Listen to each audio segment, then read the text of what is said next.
బెజవాడ ఇంద్రకీలాద్రిపై తెల్లవారుజాము నుంచి భక్తుల రద్దీ కొనసాగుతుంది. మరింత సమాచారాన్ని మా ప్రతినిధి సాహిత్య అందిస్తారు. సాహిత్య, చెప్పండి, విజయవాడలో భక్తుల రద్దీ ఏ విధంగా ఉంది? న్యూ ఇయర్ సందర్భంగా ఎటువంటి ఏర్పాట్లు చేశారు? అక్కడ భక్తుల కోరికలు కానీ మన్ననలు కానీ ఎలా జరుగుతున్నాయి? అసలు ఎలా జరుగుతుంది సెలబ్రేషన్స్? ముందుగా బిగ్ టీవీ ప్రేక్షకులందరికీ కూడా నూతన సంవత్సర శుభాకాంక్షలు. ఇంద్రకీలాద్రిపై అమ్మవారిని దర్శించుకోవడానికి నూతన సంవత్సరం మొదటి రోజే జనవరి 1వ తారీఖునే అందరూ కూడా టెంపుల్ దగ్గరికి వస్తున్న పరిస్థితి అయితే ఉంది. చాలా మంది వరకు కూడా ఇక్కడికి పిల్లలతో కలిసి చూడొచ్చు మనం విజువల్స్ లో, పిల్లలతో కలిసి అమ్మవారిని దర్శించుకోవడానికి అయితే కనుక విజయవాడ నలుమూలల నుంచి కూడా వస్తున్న పరిస్థితి అయింది. Happy new year. Happy new year అండి. అమ్మవారిని దర్శించుకున్నారు మొదటి రోజే, ఎలా అనిపిస్తా ఉంది? ఇంకా వెళ్తున్నాం, ఇప్పుడు వెళ్తున్నారా? ఓకే, ఏంటి ఎక్కడి నుంచి వస్తున్నారు? LIC colony. LIC colony. మొదటి రోజే టెంపుల్ కి రావడానికి ఎలా అనిపిస్తుంది? కొత్త సంవత్సరం కదా, అమ్మవారి దర్శనం చేసుకుంటే ఆనందంగా ఉంటుందని. ఇంకా ఓకే, సో మీరు చెప్పండి. Happy new year. Happy new year నాన్న.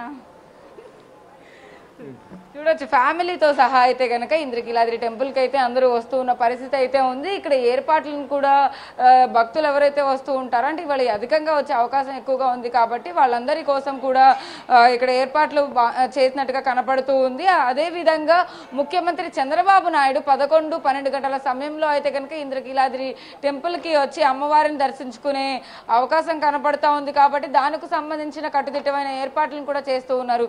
నూతన సంవత్సర శుభాకాంక్షలు. మేడం, ఎలా అనిపిస్తుంది అమ్మవారిని దర్శించుకోవడానికి మొదటి రోజే రావడం? చాలా సంతోషంగా ఉంది మేడం.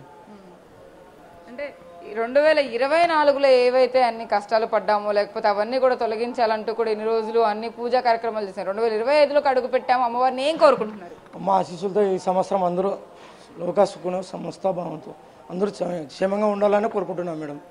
వేస్తాం మేడం.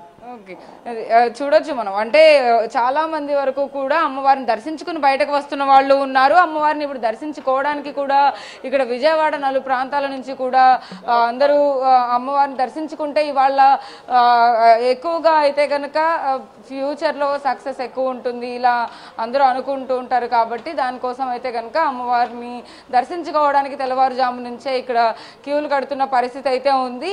ఇదేమైనప్పటికీ కూడా 11 గంటల సమయానికి అయితే కనుక ముఖ్యమంత్రి కూడా ఇక్కడికి రాబోతున్నారు కాబట్టి దానికి సంబంధించిన ఏర్పాట్లను కూడా ఆలయ అధికారులు చేస్తూ ఉన్నారు. భక్తులందరూ కూడా లోపల అమ్మవారిని ఇక్కడ ఏదైతే విఘ్నేశ్వరుడు టెంపుల్ ఉందో అక్కడ కూడా దర్శించుకుంటున్నారు. హ్యాపీ న్యూ ఇయర్ అండి. ఓకే, అమ్మవారిని దర్శించుకున్నారా? ఎలా అనిపిస్తుంది మొదటి రోజునే అమ్మవారిని దర్శించుకోవడం? మంచిగా అనిపిస్తుంది అండి. ఏం కోరుకున్నారండి అమ్మవారు? మా కుటుంబం చిన్న పాప పిల్లలంతా మంచిగా ఉండాలని కోరుకున్నాం అండి. ఎక్కడి నుంచి వస్తున్నారు? మాది మహబూబాద్ జిల్లా అండి, తెలంగాణ మాది. అది పరిస్థితి. మొత్తం మీద ఇంద్రకీలాద్రి పైన అయితే కనుక అమ్మవారిని దర్శించుకునేందుకు అయితే భక్తులు వేలాదిగా వస్తున్న పరిస్థితి అయితే ఉంది. అయితే ముఖ్యమంత్రి రాకతో అయితే కనుక తర్వాత 11 గంటలకైతే ఇక్కడ బిజీ వాతావరణం అయితే నెలకొనబోతుంది అని చెప్పేసి అర్థమవుతా ఉంది. అయితే 11 గంటల నుంచి 12 గంటల వరకు కూడా ఇక్కడ రెస్ట్రిక్టెడ్ ఏరియాస్ అయితే కొన్ని పెట్టడం జరిగింది. ఎందుకంటే ముఖ్యమంత్రి వచ్చేటప్పుడు కూడా రద్దీగా ఎక్కువగా ఉన్నప్పుడు తొక్కిసలాట ఏం జరగకుండా ఉండేది అయితే కనుక సెక్యూరిటీ పరంగా అయితే కనుక అన్ని ఏర్పాట్లు చేసిన పరిస్థితి అయితే కనపడతా ఉంది. థ్యాంక్ యూ సాహిత్య.